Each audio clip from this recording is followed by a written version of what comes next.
Where do we start? Okay, it's really easy. So you have your aromatics, you have your turkey, you stuff it inside your turkey. With all of that stuff? With all of this. So what are we looking at? Garlic? We have garlic, and you can use half a head or a whole head depending on how garlicky you like it. And then carrots, I have purple and golden carrots as well as the regular orange carrots.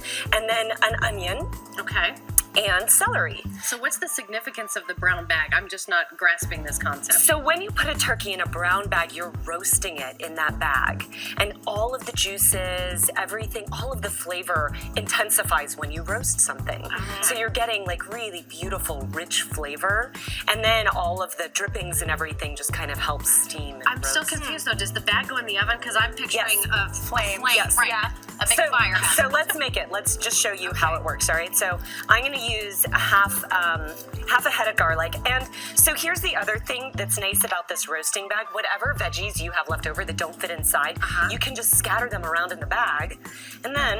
Okay, and they do their thing. Exactly. The key also is to cook it low and slow. So at 375 degrees for 13 minutes per pound. So this took about 3 hours.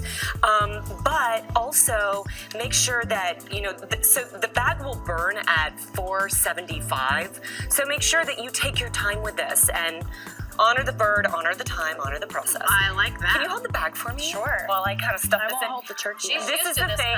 This is a two-person job, so you do want a little help. I was like wrestling with the bird yesterday by myself. I have never heard of this. This is so weird. So it just goes right in the bag. It goes in the bag, and we put it right on your baking sheet.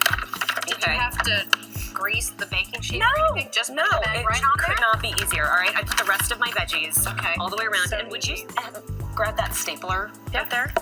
And you just staple it shut. You just staple it. Staple it all the way across. Yes. You don't want any room for it to escape. Okay, now there are a couple of other things that make a really great turkey. I am a huge believer of the brine turkey, which is not part of the Kid Kradick recipe, but you want to brine it for about 18 hours before, and then make sure that you wash it and you dry it so that it's not very salty.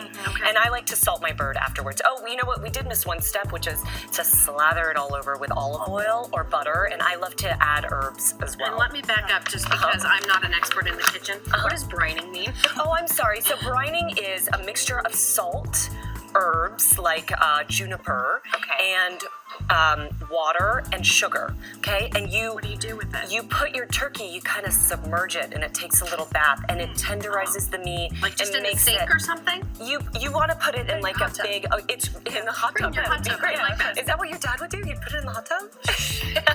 Sure. Or a splash of that red wine. Of course. Okay, so, you know, oftentimes we have red wine at the table, and I'm using that apothic red. That's great, that's great, yeah. Whatever. Do you like some vegetables with your wine? Or? Yeah.